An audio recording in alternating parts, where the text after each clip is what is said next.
3. Hi everyone, it's Angela and Karen back again with another podcast and another perspective. So this time we're going to be discussing Seasonal Affective Disorder, or SAD as it's become known. And it's really timely as the clocks have just changed, and some of us will be feeling the full extent of that in ways which seem bewildering to others, I think. And I think many of us will know someone who really struggles at this time of year. So feeling low and dreading the long nights and the short days. So Definitely. How do we describe it? What are we going to describe seasonal affective disorder as? Let's say what we think of seasonal affective disorder is, and it's a mood disorder. It's sometimes described as depression, which obviously people can suffer from at any time of the year. But it predominantly occurs during the autumn and the winter months, and it's due to the changes in the weather, longer nights and shorter days, as we just said. Yeah. Interestingly, people can also experience this in the spring and summer months too, but it is the changes in the seasons that seems to be the trigger for it. Yeah. So what's going on to make us feel this way? Yeah, what's going on? So it's thought to be down to, like you say, like the changes in our circadian system, so the rhythm of our internal body clock, as we call it, and also changes to the production of chemicals in our brain. So, for example, melatonin, which is the hormone that's produced by our brains to help us sleep. And some people who experience SAD have been shown to have increased levels of melatonin during the winter and the darker months, which can cause depression. And then plus a lack of it in the summer months, which can lead to symptoms of like insomnia. And we all know that if you're not sleeping well, that brings on other things, so anxiety and depression and all sorts of things. Very quickly debilitating for people, isn't it? It's such a huge effect in really a relatively short time, isn't it, when your sleep is disturbed for some reason. Yeah, it really is. And then it could be things like too much dopamine, too much serotonin. So our mood and our pleasure regulators, they can also cause depressive symptoms if there's too much of it or too little of it. So many of the things are very similar to a sufferer of depression, but it's the change in the seasons that triggers it in this scenario. It makes it a case of SAD rather than depression. That's right, yeah. Okay. A temperature has been shown to have an effect too. Some people are just simply more comfortable in warmer weather, and I know a couple of people like that would like to be in the warmer weather again right now, and others who prefer cooler weather. And so it can have detrimental effects on physical health conditions such as allergies and inflammation as well. Yeah, and I think that's quite interesting, isn't it? So the change in season and this change can have such a negative effect on those physical side of things. So, if you think about somebody who might suffer, for instance, from something like arthritis, when they go into the winter months, they just really, really suffer even more in their joints, don't they? And would much prefer to go and spend 6 months in Spain. So that's 3 of us so far, isn't it? Going to Spain for the winter. I think so, and I think it can creep up on you as well, can't it? And I suspect that people will perhaps have a creeping feeling of dread. Yes. Maybe as you're getting into September, then in your mind you're starting to almost negatively forecast, aren't you? By thinking, this is so right. My grandmother was exactly like that. And we would get to December the 21st, 22nd, when you get the longest night, the shortest day, and then she would be in countdown until the clocks would change again. So she really used to be affected by this quite. And I think it's interesting because sometimes people make an assumption that perhaps it's a modern disorder, or the fact that it's just something that happens nowadays. But the fact that we can reference people of the older generations having those symptoms is quite that's a leveller, really, isn't it? I think that kind of dispels all of those accusations, doesn't it? Really, it does. Yeah, it does. Okay, so we've talked about temperature, and also, of course, our bodies use sunlight to map out time. So the slowing of our body clock due to a change in sleep patterns can lead to tiredness and depressive symptoms. There's not much good going on here, really, if you're unlucky enough to be a SAD sufferer, is there? Not really, no. So how can SAD affect us then? Well, it's a lot of the ways that we're used to thinking of in terms of depression, isn't it? So you feel low, or you will feel sad or irritable. And like you were saying a minute ago, that feeling of dread, knowing that this is going to happen. You know, whether you are affected by the warmer or the colder weather, there is still that feeling of dread that change is coming, change is going to happen. It can lead to things like lack of concentration, changes in your eating patterns. Yeah. You know, you might eat more, you might eat less. There's that thing about cold weather eating, isn't it? How your food suddenly becomes heavier and stodgier. You'll have a stew, won't you, in the winter, but you can dream of having one in the summer. So that's a good example, isn't it, of the way that people do adapt their diet to the seasons. Yeah, that's true. And you might, you want to hibernate. You just want to stay in. And that can happen either as well. So it can be too hot for you to go out. Yes. Too much light, too hot, you want to stay in. Or it's too cold out. And it's too dark, so you want to stay in. So although we're more used to talking about it in terms of winter months, these things can still affect people during the summer months, and they can experience the same thing. So more physical health issues, like we were mentioning earlier. I think as a lady who still suffers with hot flushes, I find summer more trying, simply because if you're going to have a hot flush and you know it's going to be hot outside, I'm not going to say I suffer from SAD, but I can understand, those are the sorts of things that can be making everything so much more difficult for you. Yeah. And sort of lack of energy, lack of motivation. But really, really importantly, sleeping. This is one of the things, isn't it? Real sort of sleep issues. So no interest in daily activities as well, but I know we talk about sleep quite a bit, don't we, when we're doing this, because this is one of the things that is so key to your well-being. It's absolutely vital. You fix sleep, you can fix so many other symptoms and effects that happen as a consequence of poor sleep. Yeah. It's just the root of all evils so often, isn't it? And poor sleep can be too much sleep. Yeah, absolutely. As well as too little. So it's not just about having insomnia and not being able to sleep.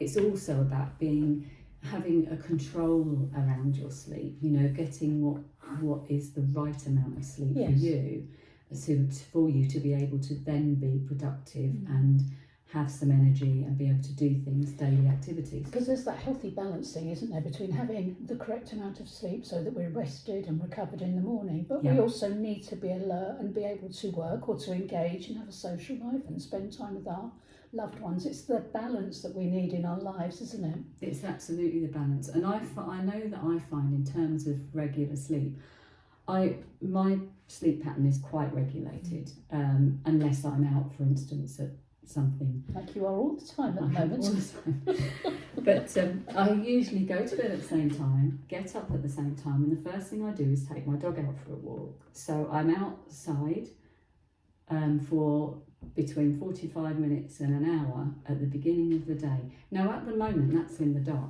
so I'm not getting that sunlight or however, I'm up and I'm getting exercise. Now if I don't do that for some reason, so I know recently you've walked my dog for me, which has been fantastic. Thank you. Oh, another story. And certainly on one of those occasions I've had a lie-in. I thought, oh lovely, I'll have a lie-in. But I find when I get up, I'm not I don't really know what I'm doing. I'm not coordinated, and I actually feel more tired than if I get up and have that walk. It's the importance of routine as well, isn't it? As well as the walk. Yeah. I mean, I love the lie-in, and every now and again it's great to do that. But I do find that I'm sort of all out of sync. Whereas I've loved walking your dog because it's made me get out of bed in the morning and get up and get some exercise and some sunlight, because I don't walk him as early as you, and some fresh air. Yeah, so we know it works. We do. We're advocates in our own sweet ways. We are, aren't we? And I think SAD in itself just can cause that lack of interest in everyday activities, which is often symptomatic of depression as well, isn't it? As opposed to the specific SAD issues. Yeah. So what can we do to support yourself or to support someone else who's going through this then? Yeah. Well, I think certainly if you're experiencing this in the colder months, then trying to get out to get some sunlight or just some light, because we don't see the sun that often at this time of year. But if you can get out there, say for 30 minutes a day, you'll find there is a benefit to that. It really does help, and there's been so much evidence to show that. And I think really it can be supports. really satisfying, kind of, to wrap yourself up, you know, Yes. to wear the right clothes for the weather. Yes. And, you know, I find that can be a really nice thing to do. You feel all snug, don't you? Maybe it's a little bit grim around you, but it's a lovely thing, isn't it? Just wear the right clothes. Yeah, wear the right clothes. Yeah. And notice things. So spend time whilst you're doing that, noticing the smells around you. You know, the sound. So if you're walking through leaves, notice the crunch of the leaves, you know, and just really be sort of in the moment and enjoying what you're doing. Because that can make you feel so much better. I like to find a particular point on a walk, and I sort of almost check in with that every day as I'm doing my walks. My route tends to be the same thing. And there's some lovely, I guess they're probably willow trees. You would probably, I think they're willow trees that I walk past in the mornings, and so I've watched them covered in frost early on in the year, and then you see them coming into bud, and then they're in full bloom, and now they're starting to shed. But it's just, you know, it's a really visual representation of what's going on. But I quite like it, really. It makes me feel very English and very familiar in my own environment and my own surroundings. But, that's lovely. That's really nice. And then I guess you've got all of the usual things around any sort of general well-being. So things like trying to have a good nutritious diet, doing some exercise, even if it is just a walk. You might want to do something else. You might want to go swimming or just dancing around the kitchen. Giving yourself that sort of, you notice I say that quite a lot. That's because that's what I do. We reveal more than we realise about ourselves doing this, don't we? I think that quite often. And try and avoid things that may prevent you from sleeping. So alcohol, stimulants, you know, those sorts of things. Phones, TV, scary films. We know there's a long list, isn't there? See other podcasts for more information. And like we were saying earlier, just your sleep patterns. Really working on those is really helpful for this. And obviously, as hypnotherapists, that's always a key area for us, isn't it? You know, to work on people's sleep. So people who really are struggling, then by all means, you know, go and seek help from somewhere. As therapists, I would work primarily on their sleep. I think just trying to improve the quality of that, so that people have more capacity to cope with all the other things going on in their lives. So, well, we will also post a link to the NHS website that does a section. It does talk about it, doesn't it? And, you know, they sort of talk about, again, what happens, the things that we've talked about today.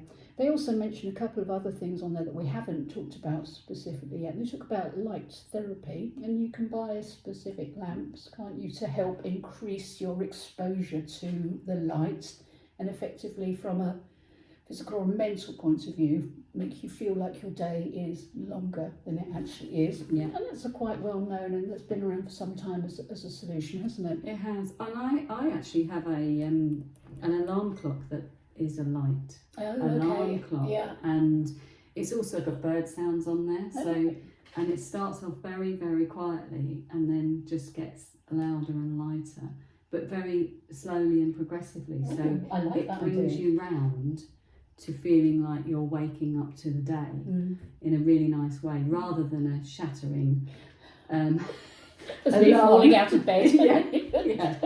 So it just sort of brings you around. It's really nice, actually. And actually, that is more like a start of a summer morning, then, isn't it? Particularly if you've got the bird sounds. You don't tend to get those so much in the winter, do you? No, not as much.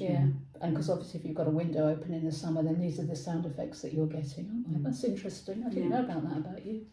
Well, there you go. I thought I knew everything else about myself. A tip of the iceberg, isn't it? The things I know. And they do advocate therapy and medication as well, don't they, for the more severe cases. You know, people who really can't manage it on their own. So, you know, I was particularly interested to say the link to the NHS website will be in the notes around the podcast as well. Or talk to your GP. Yeah, absolutely. Certainly around the medication side of things, your GP needs to be your first port of call, I think. And then there's, like you say, there's therapists out there, and particularly hypnotherapists, who are really can help with sleep. Do we know anyone like that? I know quite a good one, or two.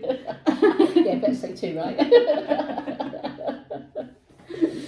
So yeah, I think, as I say, I think we said quite earlier, and I think you'll know lots of people, or you will certainly know people that suffer and struggle in this way. Because with all of these conditions, it can be to a sort of a lower or indeed a much more intense level, and Yes. it's important to realise where people are on that scale as to whether or not they need more of an external intervention, isn't I it? think so. And you know, if you've got friends who you might not even realise that they have this, but you might notice that they don't want to come out as much, they want to stay in, or you know, they're not as responsive, they're not as motivated, they don't have as much energy, and it may just be that this is something that's going on for them. So it's just being aware of that it's a possibility. Yeah, and being a good chum and supporting where you can or whatever.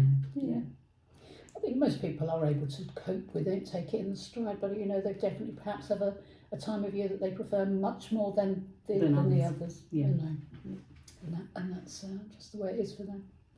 It is. So. Okay, well that was quite interesting, wasn't it? Yeah. I know we don't do it for ourselves, but sometimes I think we do. I don't know, the more you see, the more you talk about these things, the more interesting it gets, doesn't I think it? so. It makes you you start want to find realise out all the more. layers. Yeah, Definitely. different layers and different people's perspectives. So talking to you, you're bringing things in that I haven't thought about. So it's really, it's really good. Yeah, I'm fabulous, aren't I? You are rather. So fabulous, Karen. Oh no! I set myself up for this. You did. Okay. You're going to ask me what's been good, aren't you? I am. Okay, what's been good? What's been good? Oh, okay, so I met a friend for breakfast yesterday. That was nice. Wonderful. She's a good friend. I don't necessarily see her. I sometimes see a lot of her and then I maybe won't see her for a while. So we had a nice catch up over a big girl breakfast yesterday. So that was rather nice. What else? Do you know what? I'm quite enjoying autumn. I know it's gone from being quite warm to quite damp. Yeah. But I do just quite like it when you walk through all the leaves underfoot and you can see the changes in the seasons. I guess it's all the years of living through it, isn't it? But I quite enjoy autumn, and I've this week started flipping my wardrobe, so the boots are out, Okay, yes. the sandals are away. Yeah. And actually I always enjoy that because actually I do really like autumn clothes. So, so that's definitely And the been lovely good. colours, the autumnal colours. Yeah, absolutely. So that's been good this week as well. Yeah. Okay, so that's 2. Can we have another one? Okay, because we do normally say 3, don't we? Okay, well, what else? Oh, I know, we had some business cards for Our Two Minds done this week as well, didn't we? So that's quite good, isn't it? I really enjoyed that. Very excited when they got delivered. So there you go, that's my 3, and you can't have that one now. No, I took can't, because you had it. Okay, I've done my 3. What about you, Angela? What's about me? Well, I had a lovely day yesterday. I went down to London with a friend of mine and her daughter, and we spent the day in London having a lovely meal, and then we went to the theatre, which was absolutely brilliant. So yeah, had a lovely time then. It's a lovely thing to do, isn't it? Just a nice day out, something different. Yeah. Good. I like the sound of that one. Yeah. So something else that I've done, which I really enjoyed, which was not that I didn't think I would enjoy it, but I went and I did an after dinner speech to a local group, and I talked about hypnotherapy, the myths and the misunderstandings, and the group was so engaged. It was absolutely brilliant. I thoroughly enjoyed the evening. They were all asking questions and really interested. Perfect when you get that response. Yeah, so it was really, really lovely. So yeah. I suspect you're quite good at it, which is why they are engaged. But yeah. Oh, well, that's very kind of you to say.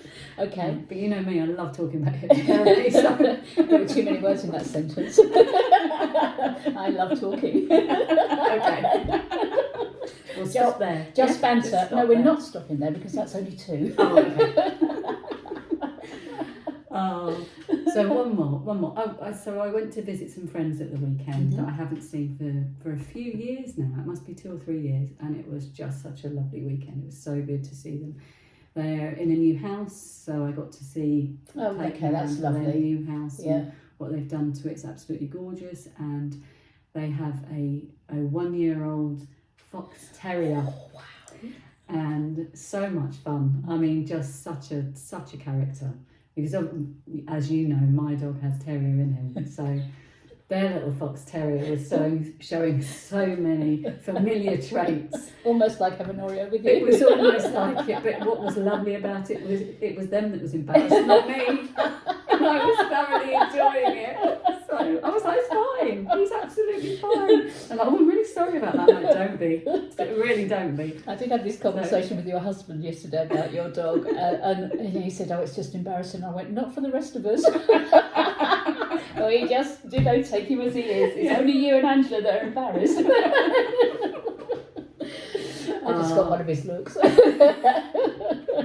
Oreos? No, jobs. We'd have to shut Oreo away at this point.